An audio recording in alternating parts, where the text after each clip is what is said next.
मैं डॉक्टर श्याम सुंदर ठाकुर, सहायक आचार्य वेद, शिव प्रसाद डिग्री संस्कृत कॉलेज रामपुर बक्सर।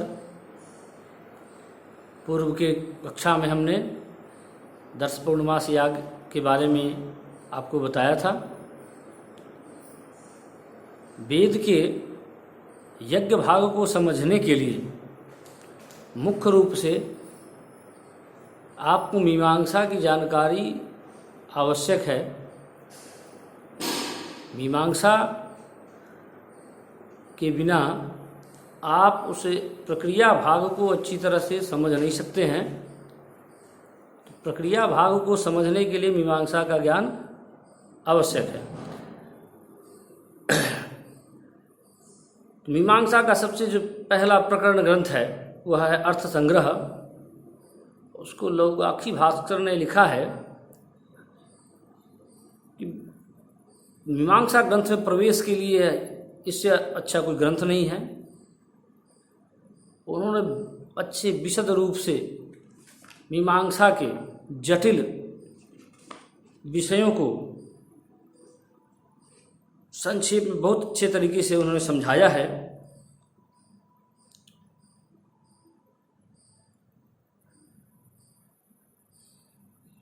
वेद की यज्ञ भाग को समझने में जो प्रमुख हैं 6 प्रमाण जो उसके प्रमुख हैं, श्रुति, लिंग, वाक्य, प्रकरण, स्थान, समाख्या, जिसके अनुसार हम यज्ञ भाग में निर्णय कर पाते हैं।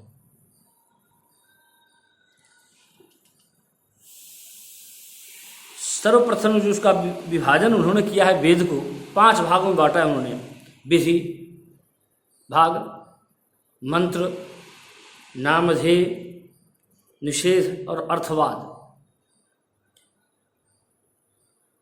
इन 5 का विश्लेषण हम करेंगे। सर्वप्रथम इसमें जो पहला है विधि भाग। विधि भाग को भी 2 तरह से विभाजित किया गया है। पहला विभाजन में है विधि भाग को 3 भागों में बांटा गया है। उत्पत्ति विधि, गुण विधि और विशिष्ट विधि। दूसरे विभाजन के अनुसार उसको 5 भागों में बांटा गया। उत्पत्ति विधि, विनियोग विधि, अधिकार विधि, प्रयोग विधि। तीसरा विभाजन किया उसमें किया उन्होंने 3 भाग में, अपूर्व विधि, नियम विधि, परिसंख्या विधि। आप विधि क्या है, उत्पत्ति विधि क्या है, विनियोग विधि क्या है, गुण विधि क्या है, इस सभी के बारे में विशद रूप से आपको एक एक के बारे में मैं आपको बताऊंगा। इस विधि को समझने से पहले हमें समझना होगा कि क्या है विधि। विधि है क्या? तो कहा विधि का तत्र अज्ञातार्थ ज्ञापको वेद भागो विधि। जो अज्ञात है, ज्ञात नहीं है, उस भाग को जो बताने वाला है वही है विधि। अगले वीडियो में हम आपको इसकी विशेष रूप से विवेचना और करेंगे। धन्यवाद।